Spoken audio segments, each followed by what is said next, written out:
आज का हमारा टॉपिक होगा अकाउंट, बही खाता तथा लेखा शास्त्र, यूपी बोर्ड क्लास 12th का वह चैप्टर जिसे हम कहते हैं अनुपात विश्लेषण यानी रेशो एनालिसिस।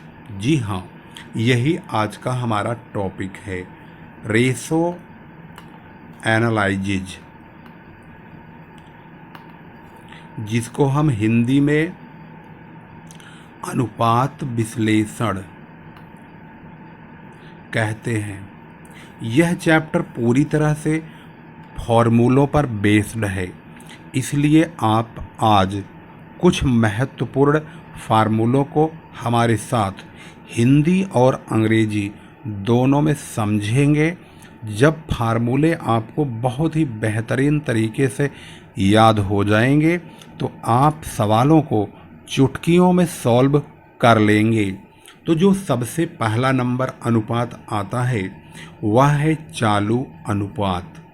यहाँ पर देखेंगे, चालू अनुपात को हम इंग्लिश में करेंट रेशो कहते हैं।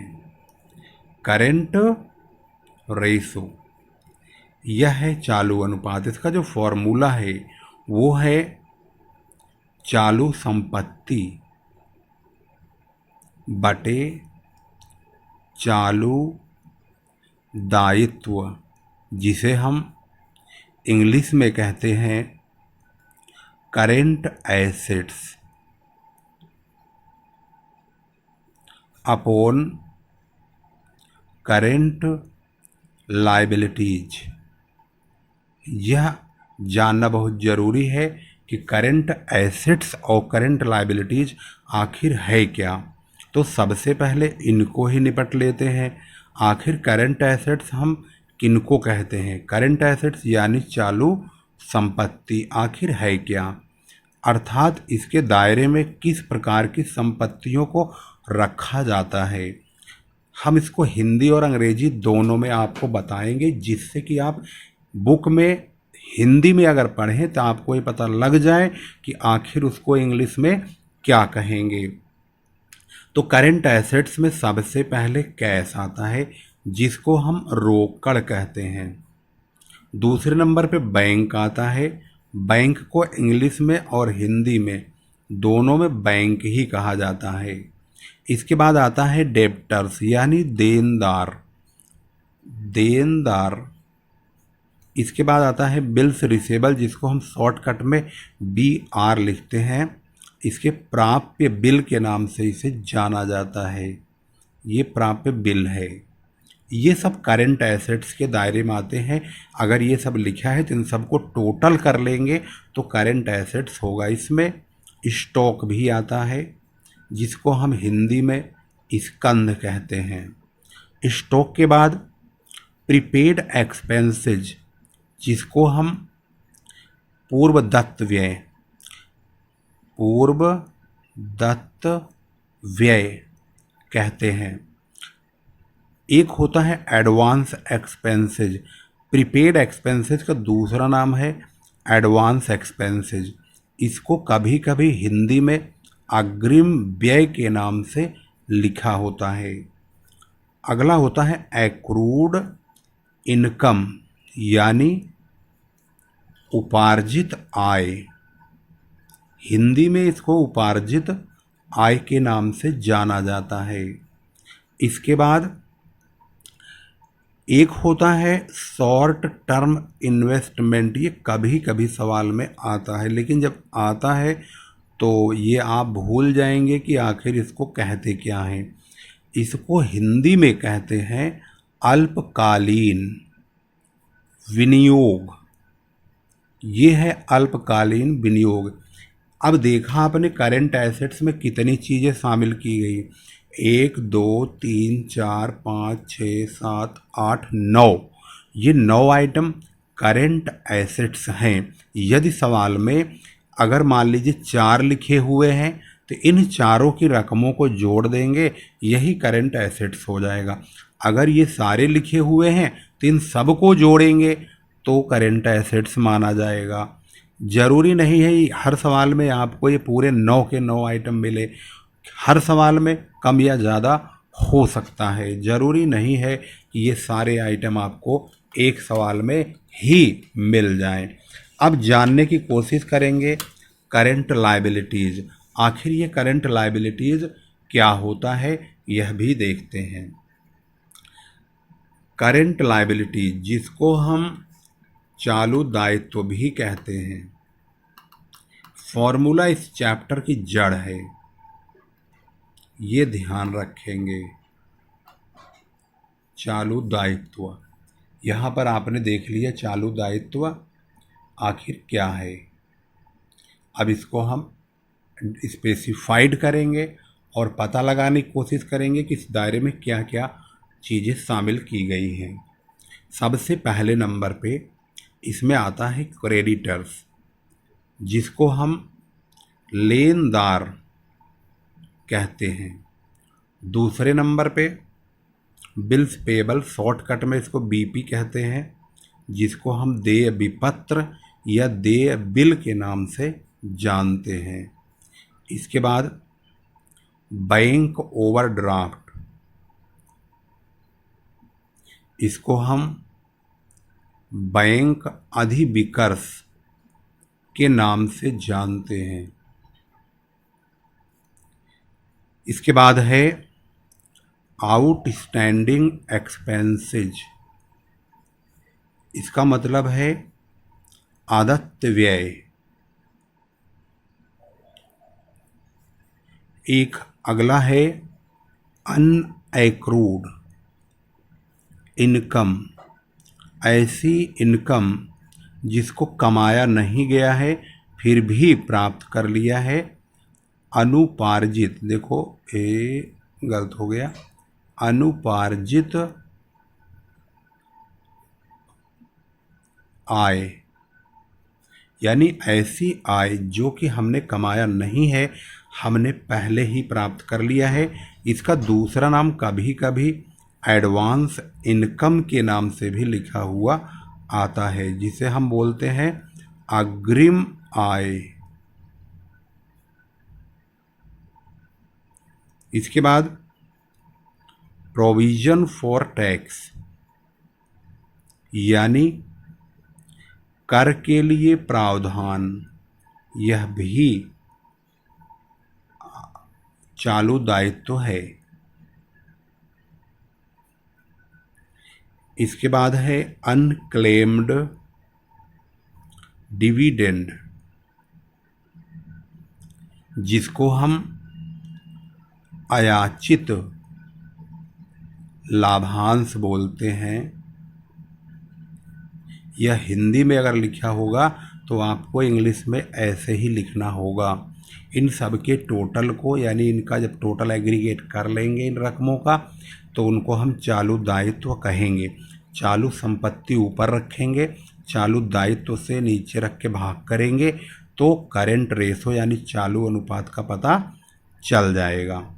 अब यहाँ पर एक दो आइटम और हो सकते हैं, जैसे कभी कभी कंटिंजेंट लायबिलिटीज के नाम से वर्ड दिया होता है, हालांकि आपके शायद बुक में ना हो, फिर भी मैं आपको फालतू ही बता दे रहा हूँ। इसको संभाव्य दायित्व बोलते हैं, यह भी करंट लायबिलिटीज का एक हिस्सा है। परपोज्ड डिविडेंड अगर बैलेंस शीट में लिखा है तो यह भी, जिसे हम प्रस्तावित लाभांश कहते हैं, यह भी करंट लायबिलिटी है। तो करंट लायबिलिटी 1 2 3 4 5 6 7 8 9 10, लगभग 10 है। जितना लिखा होगा किताब में इनमें से मिलान कर लेंगे और उन मिलान करने के बाद उन रकमों को ही हम टोटल कर लेंगे, वही टोटल करंट लायबिलिटीज बन जाएगा। अब इसमें करंट एसेट्स हो गया और करंट लायबिलिटीज हो गया। दूसरा हमारा रेशो होता है लिक्विड रेशो। लिक्विड रेशो यानी इसको हम बोलते हैं तरल अनुपात, हिंदी में तरल अनुपात। इसका फॉर्मूला है लिक्विड एसेट्स बटे करेंट लायबिलिटीज, अर्थात तरल संपत्ति बटे चालू दायित्व। ये फॉर्मूला हिंदी में अंग्रेजी में दोनों में लिखा जा रहा है ताकि आपको बहुत अच्छी तरह समझ में आ जाए। अब सवाल है कि ये लिक्विड एसेट्स किसको कहते हैं। तो लिक्विड एसेट्स का मतलब क्या होता है। लिक्विड एसेट्स में जब आप करंट एसेट्स यानी चालू संपत्तियों को निकाल लेंगे तो आप उसमें से माइनस करिए। क्या माइनस करेंगे, एक तो स्टॉक माइनस करिए और एक प्रीपेड एक्सपेंसेज माइनस कर दीजिए।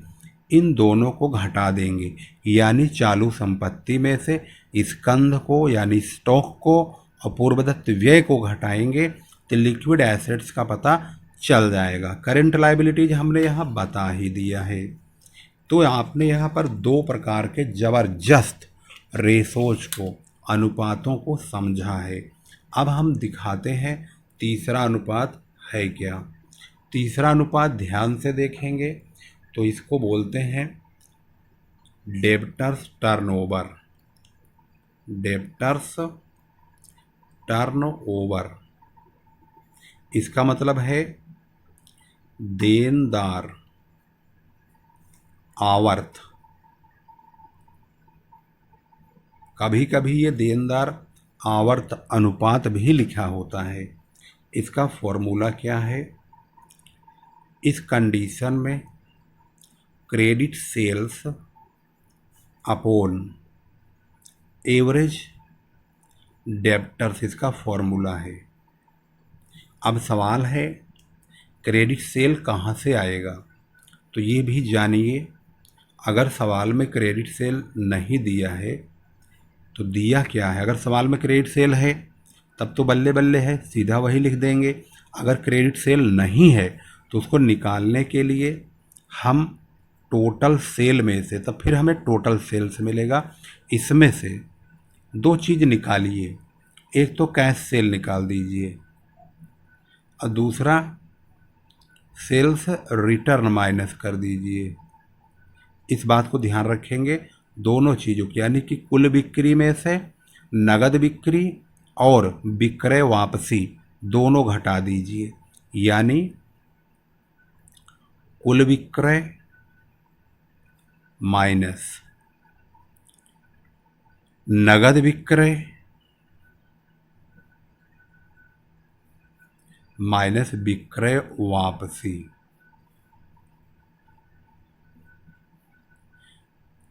अगर क्रेडिट सेल का मतलब हुआ उधार विक्रय, एवरेज डेटर यानी औसत देनदार। तो यहाँ पर इसको अगर हिंदी में समझने की कोशिश करेंगे तो उधार विक्रय बटे औसत देनदार, ये हिंदी में जाना जाएगा। अब हम एवरेज डेब्टर्स को समझते हैं। क्रेडिट सेल तो पता चल गया, एवरेज डेब्टर्स क्या है। अगर आपके पास सवाल है तो आप इस फॉर्मूले के सपोर्ट से सॉल्व भी कर सकते हैं। एवरेज डेब्टर्स का मतलब क्या होता है। इसका मतलब तीन प्रकार का मतलब होता है। पहला ओपनिंग डेटर्स यानी डेब्टर्स प्लस बीआर, ये तो एक भाग हो गया। प्लस दूसरा भाग है क्लोजिंग डेटर्स प्लस बीआर, ये दूसरा भाग हो गया। बटे 2, यानी कि अगर 1 तारीख में डेटर्स और बीआर लिखा है और 31 तारीख में भी डेटर और बीआर लिखा है, बिल्स रिसेबल यानी प्राप्य बिल, तो दोनों को जोड़ के 2 से डिवाइड कर देंगे। यदि ऐसा नहीं है, सिर्फ डेटर और बीआर ही लिखा हुआ है, तो यहाँ पर ओआर लगाएंगे यानी डेटर्स। इसका मतलब ये भी होता है डेटर्स प्लस बीआर यानी देनदार और प्राप्य बिल, इन दोनों को अगर दोनों ही लिखा है, ओपनिंग क्लोजिंग तारीख वगैरह कुछ नहीं है प्रारंभिक या अंतिम, तो डेटर्स प्लस BR इन दोनों को ही हम एवरेज डेटर्स मान लेंगे। कभी कभी इन दोनों में से सिर्फ एक होता है और वह है डेटर्स, देनदार, तो यही औसत देनदार बोला जाएगा। इसमें आपको ज़रूरी नहीं है कि आप ओपनिंग क्लोजिंग का पता लगाओ और यह खोजने में दिमाग ख़राब कर लो कि यार इसमें तो ना तो ओपनिंग का पता ना ही क्लोजिंग का पता, सर ने तो ओपनिंग क्लोजिंग लिख दिया। नहीं, अगर ओपनिंग क्लोजिंग है तो फार्मूला ये काम करेगा, अगर सिर्फ 2 ही रकम दिया हुआ है तो ये दोनों काम करेंगे, अगर सिर्फ एक है तो सिर्फ यही काम करेगा। इस बात का ध्यान रखेंगे और कॉन्सेंट्रेशन से सवाल सॉल्व करेंगे। हमारा दूसरा फार्मूला, तीसरा फार्मूला कंप्लीट हो गया है। अब हमारा चौथा फार्मूला एक्शन में आ रहा है। चौथा फार्मूला क्या है, ध्यान से देखिए। चौथा फार्मूला है क्रेडिटर्स टर्नओवर। क्रेडिटर्स टर्नओवर, जो अभी हमने डेटा टर्नओवर बताया उसमें कभी कभी अशोध्य ऋण संचिति और छूट शब्द का भी लिखा रहता है क्वेश्चन में, उन सब को इग्नोर कर देंगे। आपको जो फार्मूले में लिखा है उन्हीं शब्दों का ही इस्तेमाल करेंगे, आलतू फालतू का कोई यूज नहीं करेंगे। तो क्रेडिटर टर्नओवर, जिसको हम बोलते हैं लेनदार आवर्त, लेनदार आवर्त, इसका मतलब क्या हुआ? इसका मतलब हुआ क्रेडिट परचेज बटे एवरेज क्रेडिटर्स, एवरेज क्रेडिटर्स, यानी अगर हिंदी में बात करें तो उधार क्रय बटे औसत लेनदार, उधार क्रय बटे औसत लेनदार, ये इसका फॉर्मूला है। अब सवाल ये है कि उधार परचेज जो है, क्रय जो है वो कैसे निकालेंगे? तो क्रेडिट परचेज का फॉर्मूला देखेंगे, दिया बेशक कुछ भी हो लेकिन आप फॉर्मूले के आधार पर चलेंगे तो सवाल आप करते चले जाएंगे। क्रेडिट परचेज इक्वल टू होता है टोटल परचेज यानी कुल क्रय मूल्य minus cash purchase minus purchase return, यानी कि हम कुल क्रय मूल्य में से नगद क्रय और क्रय वापसी को घटाएंगे तो हम क्रेडिट परचेज तक पहुंच जाएंगे। दूसरा भाग है एवरेज क्रेडिटर्स, जैसे एवरेज डेब्टर्स चल रहा था सेम एवरेज क्रेडिटर्स भी चलेगा। तो एवरेज क्रेडिटर्स इक्वल टू क्या होगा? Average creditors equal to same opening creditors पहला भाग प्लस बिल्स पेबल, इसमें बिल्स पेबल काम करता है, plus closing creditors plus bills payable बटे 2। अगर प्रारंभिक और अंतिम लेनदार और बिल्स पेबल यानी देयबिल लिखा है, 2 लिखे हैं, एक 31 तारीख का है ये क्लोजिंग वाला और ओपनिंग वाला 1 तारीख का है, तो दोनों को जोड़ लेंगे, जोड़ करके आधा करेंगे यानी 2 से डिवाइड कर देंगे तो हमें एवरेज क्रेडिटर्स का आसानी से पता चल जाएगा। अब बात करेंगे इसका एक भाग और है, अगर मान लो ये नहीं दिया है तो क्रेडिटर्स दिया होगा और सिर्फ बिल्स पेबल यानी कि देयबिल, बिल्स पेबल, चलो बिल्स हमने लिखा, पेबल को फुल कर देते हैं, बिल्स पेबल अगर ये लिखा हुआ है तो दोनों को ही जोड़ देंगे यानी कि क्रेडिटर्स और बिल्स पेबल दोनों जोड़ेंगे। अगर मान लो दोनों नहीं दिया है तो सिर्फ क्रेडिटर्स ही दिया हुआ है तो यही एवरेज क्रेडिटर्स यानी औसत लेनदार समझा जाएगा। हमने यहाँ पर चौथा फार्मूला कंप्लीट कर दिया है। अब हम बात करेंगे पांचवें फॉर्मूले की। पांचवा फॉर्मूला क्या है? देखिए, पांचवा नंबर, औसत वसूली अवधि। औसत वसूली अवधि, जिसको हम इंग्लिश में कहते हैं एवरेज कलेक्शन पीरियड। इसका मतलब क्या हुआ? एवरेज कलेक्शन पीरियड का मतलब होता है average debtors upon credit sales.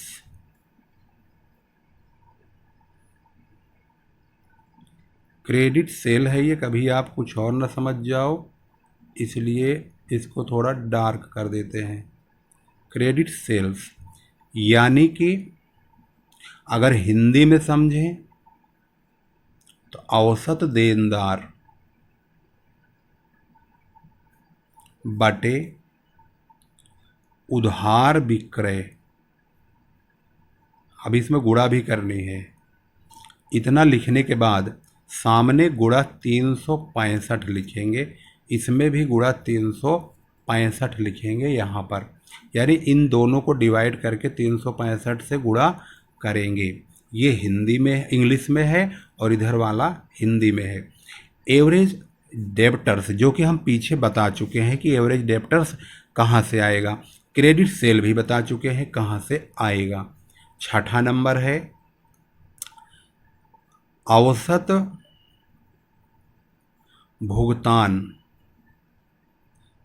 अवधि। इंग्लिश में एवरेज पेमेंट पीरियड। इसका फॉर्मूला क्या है? एवरेज क्रेडिटर्स, उसमें डेब्टर्स थे, इसमें क्रेडिटर थे, बटे क्रेडिट परचेज गुणा 365। सामने हिंदी में अगर जानेंगे, हिंदी में याद रखिए, परंतु सवाल जो आप हल करेंगे, सॉल्व करेंगे, वह इंग्लिश में ही करिए, हिंदी में मत करिए।